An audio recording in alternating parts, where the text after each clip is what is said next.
ஒரு காலத்துல ஒரு அழகான ஊர் இருந்துச்சு. அந்த ஊர்ல ராமையா அப்படிங்கிற ஒரு ஆள் இருந்தான். அவங்களுடையது ஒரு ஏழை குடும்பம். ராமையாவோட மனைவி பேரு அன்னபூர்ணா. அவங்களுக்கு ஒரு பையன் இருந்தான். அவனோட பேரு ராகவா. அவங்களுக்கு சில மாடுங்க இருந்துச்சு.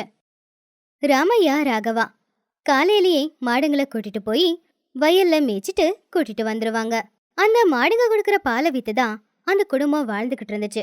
அவங்க கிட்ட இருக்கிற ஒரு மாடு ஒரு அழகான கண்ணுக்குட்டிய பெத்தெடுத்துச்சு. அந்த கண்ணுக்குட்டிய வீட்ல ஒரு ஆளை அவங்க பாத்துக்கிட்டு இருந்தாங்க. ஒரு நாள் மாடுங்களை மேய்க்கிறதுக்காக அப்பா கூட காட்டுக்கு போன ராகவா திடீர்னு அவனால சரியா மூச்சு விட முடியாம தலை சுத்தி கீழே விழுந்துட்டான். ராமையா ராகவாவை வீட்டுக்கு தூக்கிட்டு வந்தாரு. ஐயோ, ராகவாக்கு என்னங்க ஆச்சு? வழியில மயக்கம் போட்டு விழுந்துட்டாண்டி. வாங்க ஹாஸ்பிட்டலுக்கு கூட்டிட்டு போலாம். ஆனா நம்ம ஊருக்கு வந்துட்டு போற கடைசி பஸ்ஸும் போயிடுச்சு. ஏதாவது ஆட்டோ கிடைக்குதான்னு பார்த்து கூட்டிட்டு வரேன் அப்படின்னு ஆட்டோவை தேடிக்கிட்டு போனா ராமையா. இவ்வளவு நேரம் காத்துக்கிட்டு இருந்தாலும் கூட ஒரே ஒரு ஆட்டோ கூட வரவே இல்லை. அதனால அவன் ரொம்பவும் வருத்தப்பட்டான். ராகவாவை அவங்களால ஹாஸ்பிட்டலுக்கு கூட்டிட்டு போக முடியல. 4 மணி நேரம் பயணம் செஞ்சாதான் அவங்க பட்டணத்துக்கு போக முடியும். ரொம்பவும் கஷ்டப்பட்டு ராகவாவை அவங்க ஹாஸ்பிட்டலுக்கு தூக்கிட்டு வந்தாங்க. அப்போ டாக்டர்ஸ் எல்லாருமே அவனுக்கு பலவிதமான டெஸ்ட் பண்ணாங்க. ஒரு வாரம் வரைக்கும் அவனை அங்கேயே இருக்க வச்சாங்க. எல்லா டெஸ்ட்டும் முடிஞ்சதுக்கு அப்புறம் ராகவாவுக்கு மூச்சுக்குழால ஏதோ ஒரு இன்ஃபெக்ஷன் இருக்கு. அதனாலதான் அவன் மூச்சு விடவே ரொம்ப கஷ்டப்படுறான். அவனுக்கு ஆப்ரேஷன் பண்ணணும், அதுக்கு நிறைய பணம் செலவாகும் அப்படின்னு சொன்னாரு. ஏங்க, நம்ம சம்பாதிச்ச பணம் எல்லாமே காலியாகிடுச்சு. இப்ப டாக்டர் என்னன்னா இன்னும் கொஞ்ச நாளைக்கு ஹாஸ்பிட்டல்ல தான் இருக்கணும்னு சொல்றாரு. இப்ப நம்ம என்னங்க செய்யறது? நம்ம சாப்பிட்டாலும் சாப்பிடலனாலும் ராகவாக்கு சாப்பாடு வாங்கி கொடுக்க கூட நம்ம கையில காசு இல்லையேங்க. என்னங்க செய்யறது இப்போ? நான் ஊருக்கு போய் எப்படியாவது பணத்தை ஏற்பாடு பண்றேன். அது வரைக்கும் நீ ராகவ பத்திரமா பாத்துக்கோ. நான் நாளைக்கே திரும்ப வந்துடுறேன். சரிங்க, ஆனா எனக்கு என்னவோ ரொம்ப பயமா இருக்கு. நீங்க சீக்கிரமா வந்துருங்க. நீ எதுக்கும் பயப்படாத அண்ணப்பொண்ணா. புள்ளைய பத்திரமா பாத்துக்கோ. நான் முடிஞ்ச அளவுக்கு சீக்கிரம் வந்துடுறேன். அப்படி ராமையா ஊருக்கு வந்து நிறைய பேருக்கிட்ட பண உதவியை கேட்டுக்கிட்டு இருந்தான். ஆனா யாருமே அவனுக்கு இல்லைன்னு சொல்லிட்டாங்க. இன்னும் தாமதிச்சா ராகவாவோட உயிருக்கே ஆபத்து இருக்கு அப்படிங்கறதுனால அவன் யோசிச்சு வளர்த்துக்கிட்டு இருந்த மாடு எல்லாத்தையுமே அவன் வித்துட்டான். ஆனா பாவம், அந்த கண்ணுக்குட்டியை விற்கிறதுக்கு அவனுக்கு மனசே வரல. அதனால அவன் அந்த கண்ணுக்குட்டியை அப்படியே வச்சுக்கிட்டான். அந்த பணத்தை எடுத்துக்கிட்டு அவன் ஹாஸ்பிட்டலுக்கு வந்தான். பணத்தை எப்படிங்க ரெடி பண்ணீங்க? அப்படின்னு கேட்டா அன்னபூர்ணா. நம்ம மாடுங்களை எல்லாத்தையும் வித்துட்டேம்மா. ஐயோ, அது பிறந்ததுல இருந்தே நம்ம அதை குழந்தை மாதிரி பார்த்துக்கிட்டு இருந்தோமே, அதை போய் விற்கிறதுக்கு உங்களுக்கு எப்படிங்க மனசு வந்துச்சு? என்ன செய்யறது அன்னபூர்ணா? பெத்த புள்ளைக்கு முன்னாடி வளர்த்த மாடுங்க தோத்துதானே போகுது. சரி, பணத்தை முதல்ல கட்டிட்டு வாங்க. ராமையா அந்த பணத்தை எடுத்துட்டு போய் ஹாஸ்பிட்டல்ல பில்லை கட்டிட்டு வந்தான். ஹாஸ்பிட்டல்ல ராகவாவுக்கு ட்ரீட்மெண்ட்டை பண்ணாங்க. ஆனா ஒவ்வொரு நாளும் அவனுடைய உடம்பு இன்னும் கெட்டு போய்கிட்டே இருந்துச்சு. உங்க பிள்ளைக்கே உடம்பு குணமாகலங்க. நீங்க ராகவாவை வீட்டுக்கு கூட்டிட்டு போலாம். இனி எங்களால் எதுவும் பண்ண முடியாது அப்படின்னு சொன்னாரு டாக்டர். எங்க சொத்து எல்லாத்தையும் வித்து பணத்தை கட்டணும் டாக்டர். நீங்களே இப்ப இப்படி சொன்னீங்கன்னா எப்படி? ஏன் ராகவாவை எப்படியாச்சும் காப்பாத்துங்க டாக்டர். அதுக்கு டாக்டர், இன்னும் எங்க கையில எதுவும் இல்லம்மா, நீங்க உங்க பிள்ளைய கூட்டிட்டு போலாம் அப்படின்னு சொல்லிட்டாரு. அதுக்கு ராமையா, டாக்டருங்க கடவுளுக்கு சமானம் அப்படின்னு சொல்லியிருக்கிறாங்க பெரியவங்க. ஆனா நீங்க மட்டும் பணத்துக்கு ஆசைப்பட்டு வைத்தியத்தை பார்க்க மறந்துடுறீங்களே அப்படின்னு அழுதுகிட்டே ராகவாவை அவங்க வீட்டுக்கு கூட்டிட்டு வந்தாங்க. கொஞ்ச நாட்கள்லயே அவங்க கிட்ட இருந்த அந்த கண்ணுக்குட்டி ஒரு பெரிய மாடா வளர்ந்துச்சு. அந்த மாட்டை பார்த்து அவங்க ஆச்சரியப்பட்டாங்க. அன்னைக்கு அவங்களுக்கு சாப்பிட எதுவுமே இல்லை அப்படிங்கிறதுனால அந்த மாட்டோட பாலை தான் குடிச்சாங்க. ராகவாவுக்கும் அதே பாலை தான் குடிக்க கொடுத்தாங்க. அதை குடிச்சதுமே ராகவாவுக்கு இருக்கிற அந்த சோர்வு, மூச்சு விட கஷ்டப்படுறது, இது எதுவுமே இல்லாம ஆச்சு. அப்போ அவங்க எல்லாருமே அந்த மாட்டுக்கிட்ட வந்து அந்த மாட்டை ஆச்சரியமா பார்த்தாங்க. அந்த மாட்டோட பாலை குடிச்சா எப்பேற்பட்ட நோயும் போயிடும் அப்படின்னு புரிஞ்சுக்கிட்டாங்க. அப்போ அந்த மாட்டோட பால்ல ஒரு மருந்து செஞ்சு அதை விற்க அவங்க ஆரம்பிச்சாங்க. ரொம்ப வேகமாவே அந்த மருந்தை பத்தி நிறைய பேருக்கு தெரிஞ்சதுனால நிறைய பேரும் வந்து வாங்கிட்டு போனாங்க. அவங்க அந்த மருந்தை கம்மி விலைக்கு வித்து நிறைய பேரோட வியாதியை குணமாக்குனது மட்டும் இல்லாம அவங்க இப்போ பெரிய பணக்காரங்களாவும் ஆனாங்க. அது ஒரு பணக்கார குடும்பம். அந்த குடும்பத்துல சங்கர் சாந்தி தம்பதிகள் இருந்தாங்க. அவங்களுடைய பொண்ணோட கல்யாணம் நிச்சயமாச்சு. கல்யாணத்துக்கு முன்னாடியே சொந்தக்காரங்க எல்லாரையும் வீட்டுக்கு வர சொன்னாங்க. சொந்தக்காரங்க எல்லாரும் வீட்டுக்கு வந்தாங்க. கல்யாண வேலை எல்லாத்தையும் பார்த்துக்கிட்டு இருந்தாங்க. அந்த நேரத்துல தான் சாந்தி அவளுடைய பொண்ணுகிட்ட, ஏமா மெஹந்தி ஆர்டிஸ்ட கூப்பிட்டேன்னு சொன்னியே, ஆனா ஏன் இன்னும் யாருமே வரல? அவங்க யாரையும் அனுப்புறேன்னு சொன்னாங்களே அப்படின்னு சொன்னா. அதுக்குள்ள கேட் பக்கத்துல வாட்ச்மேன் யாரு கூடவோ சண்டை போட்டுக்கிட்டு இருந்தான். என்னம்மா நீ வர வேணான்னு சொல்றல, எங்கேயாவது கேக்குறியா? போ, இங்க கல்யாணம் நடக்குதுமா, சும்மா தொந்தரவு கொடுக்காத, போன்னு சொல்றல, போமா. அந்த சத்தத்தை கேட்டு உள்ள இருந்த சாந்தி வெளியில வந்தா. வாட்ச்மேன் பக்கத்துல ஒரு பாப்பா நின்னுகிட்டு இருந்தா.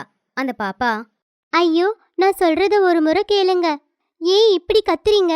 நான் ஒன்றும் பிச்சை எடுக்கிற பொண்ணு கிடையாது. மெஹந்தி போட தான் இங்க வந்திருக்கேன் அப்படின்னு சொல்லிக்கிட்டு இருந்தா.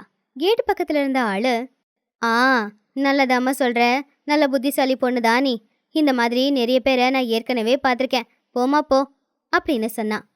அதுக்குள்ள சாந்தி அங்க வந்து, ஒரு நிமிஷம் இரியா, அந்த பாப்பா என்ன சொல்லுதுன்னு கேக்குறேன் அப்படின்னு சொல்லி, பாப்பா யாருமா நீ? உனக்கு என்ன வேணும் அப்படின்னு கேட்டா. அதுவா, என்ன லக்ஷ்மி அம்மா தான் இங்க மெஹந்தி போட்டு விட சொல்லி அனுப்பிச்சு வச்சாங்க. அது கேட்டதுமே அவ ரொம்ப ஆச்சரியமா, என்னது, இவ்ளோ சின்ன வயசுல நீ மெஹந்தி போட வந்திருக்கியா? நீ சொல்றது உண்மையா பொய்யா? ரொம்ப ஆச்சரியமா இருக்கே. நான் சொல்றது உண்மைதாங்க. இதோ பாருங்க, லக்ஷ்மி அம்மாவோட ஃபோன் நம்பர். உங்களோட ஃபோன் நம்பரையும் உங்க வீட்டு அட்ரஸையும் கூட அவங்க எனக்கு கொடுத்தாங்க. இந்தாங்க அப்படின்னு அது எல்லாத்தையும் அவ காட்டுனா. இதோ பாருங்க, கோன் கூட எடுத்துட்டு வந்திருக்கேன் அப்படின்னு மருதாணி கோனையும் எடுத்து காட்டினா. அவ ஆச்சரியமா, சரி உள்ள வாமா அப்படின்னு உள்ள கூட்டிட்டு போனா. உள்ள போனதுமே அந்த பெரிய பங்களாவை பார்த்து அவ ரொம்பவும் ஆச்சரியப்பட்டா. ஹை, ரொம்ப நல்லா இருக்கு அப்படின்னு சொல்லி போனா. அங்க இருக்கிறவங்க எல்லாருமே அவளை வித்தியாசமா பார்த்தாங்க. அப்போ கல்யாண பொண்ணு அவளுடைய அம்மா கிட்ட, அம்மா, நீங்க என்ன செஞ்சிருக்கீங்க? யார் இந்த பொண்ணு? எல்லாரும் ஒரு மாதிரி பாக்குறாங்க. என்னம்மா, எதுவுமே பேசாம இப்படி சும்மா நின்னுக்கிட்டு இருக்கீங்க? யார் அந்த பொண்ணு? முதல்ல அவளை வெளியே அனுப்புங்க. அதுக்கு அம்மா, அட, ஏமா இப்படி பேசுற? லக்ஷ்மி அம்மா அனுப்பிச்ச மெஹந்தி ஆர்டிஸ்ட் தான் இந்த பொண்ணு. அது கேட்டதுமே அங்க நின்னுக்கிட்டு இருந்த எல்லாருமே அதை கேட்டு ரொம்பவும் ஆச்சரியப்பட்டாங்க. என்னது, இவ்ளோ சின்ன பொண்ணு மெஹந்தி ஆர்டிஸ்டா? அதுக்கு அந்த குழந்தை, அக்கா, வேலை செய்யறதுக்கு சின்ன பொண்ணா இருந்தா என்ன, இல்ல பெரிய பொண்ணா இருந்தா என்ன? நான் போட்டு விடுற மெஹந்தி உங்க கையில செவந்து எவ்வளோ அழகா இருக்குமோ, அதே மாதிரி உங்க வாழ்க்கையும் ரொம்பவே அழகா இருக்கணும்னு நான் கடவுள்கிட்ட வேண்டிக்கிறேன். கடவுள் என் பேச்ச கண்டிப்பா கேட்பாரு, தெரியுமா? அப்படின்னு அவகிட்ட பேசிக்கிட்டே அந்த பொண்ணோட கைய பிடிச்சு அவளுடைய கையில மருதாணி போட்டா. அவ அவளுடைய பேச்சாலேயே எல்லாரையும் கட்டி போட்டா. அழகா பேசிக்கிட்டு இருக்கிறத அந்த குழந்தைய பார்த்துக்கிட்டு அவங்க எல்லாரும் ரொம்பவே ஆச்சரியப்பட்டாங்க. அப்ப அவ ரொம்ப அருமையா மெஹந்திய போட்டு விட்டா. கல்யாண பொண்ணு ரொம்ப ஆச்சரியமா, மெஹந்தி ரொம்ப அழகா இருக்கு. பாப்பா, உன் பேர் என்ன? நீ எங்க இருக்க? உனக்கு அம்மா அப்பா யாரும் இல்லையா? அதுக்கு அவ அவ்வளவே சந்தோஷத்தோட, எனக்கு யாருமே இல்ல. இருந்தவங்க எல்லாரும் கடவுள்கிட்ட போய் சேர்ந்துட்டாங்க. இப்ப நான் ஒருத்தி மட்டும்தான் இருக்கேன். இதோ இந்த மாதிரி மெஹந்தி போட்டு அதுல வர காசுல நான் சந்தோஷமா இருக்கேன். அதுக்கு கல்யாண பொண்ணு, ஆனா ஃபங்க்ஷன் எப்ப இருக்குமோ எப்ப இருக்காதோன்னு தெரியாதுல்ல. ஆமா, ஃபங்க்ஷன் இருந்தா காசு, ஃபங்க்ஷன் இல்லைன்னா காசு இல்ல. அப்பெல்லாம் பசியிலே தான் இருப்பேன். அப்படி நான் பசியில தூங்குற நாள் தான் ரொம்ப அதிகமாவே இருக்கு அப்படின்னு சொன்னா. அதை கேட்டு அங்க இருந்தவங்க எல்லாருமே ஐயோ பாவம்னு யோசிச்சாங்க. அப்போ அந்த கல்யாண பொண்ணு, மனசுல இவ்ளோ கஷ்டத்தை வச்சுக்கிட்டு ஆனா வெளியே எவ்வளோ அழகா சிரிச்சு பேசுற பாப்பா நீ. உன்னை பார்த்து நாங்க எல்லாருமே எவ்வளோ கத்துக்கணும் தெரியுமா? அப்படின்னு எல்லாருமே கண்ணீர் விட்டாங்க. அந்த குழந்தையோட கையால எல்லாருமே மருதாணிய போட்டுக்கிட்டாங்க. அவ கையில இருந்த கோன் பத்தாம போனதுனால அவ மறுபடியும் கோன் வாங்கி வந்து எல்லாருக்குமே போட்டு விட்டா. எல்லாருமே ரொம்ப சந்தோஷப்பட்டாங்க. அப்போ கல்யாண பொண்ணு இப்படி சொன்னா, இங்க பாரு பாப்பா, உன் பேரு கீர்த்தின்னு சொன்னல, இன்னில இருந்து உன்னோட நிலைமையே மாறப்போகுது. உன்னை என் தங்கச்சியா தத்தெடுக்கலான்னு நான் முடிவு பண்ணிருக்கேன் அப்படின்னு சொன்னா. அதுக்கு அவ, இல்ல இல்ல, வேணாக்கா. கடவுள் என் தலையில இப்படிதான் இருக்கணும்னு எழுதி வச்சிருக்காரு. நான் இப்படியே இருந்துட்டு போறேன். அதுக்கு அவ அக்கான்னு வாய் நிறைய கூப்பிடுற.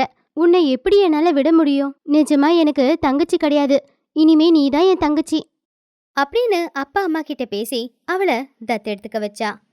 வீட்டுக்கு வரப்போற மருமக செஞ்சதை பார்த்து சொந்தக்காரங்க எல்லாரும் சந்தோஷப்பட்டாங்க. இந்த விஷயத்தை தெரிஞ்சுக்கிட்ட அவளுடைய மாமனார் மாமியார் அப்புறம் அவளை கட்டிக்க போறவன் எல்லாருமே பொண்ணை பத்தி நினைச்சு ரொம்பவும் பெருமைப்பட்டாங்க. அவளுக்கு கல்யாணமாச்சு. தன்னுடைய மாமியார் வீட்டுக்கு போய் அவ சந்தோஷமா வாழ்ந்துகிட்டு இருந்தா. அந்த குழந்தை அதே வீட்டுல இருந்து படிச்சுக்கிட்டு சந்தோஷமா இருந்தா. ஒரு ஏழு பொண்ணா வீட்டுக்கு வந்த அந்த கீர்த்தி நல்லா படிச்சு அந்த குடும்பத்துக்கு இப்போ நல்ல பேரையும் வாங்கி கொடுத்திருந்தா. இப்போ அவளுடைய வாழ்க்கை நல்லபடியா போய்கிட்டு இருந்துச்சு.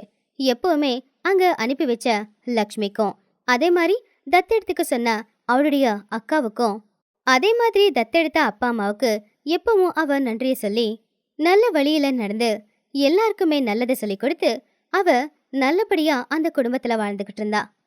அவளுடைய அந்த குணத்தை பார்த்து அங்க இருந்தவங்க எல்லாருமே ரொம்பவும் சந்தோஷப்பட்டாங்க.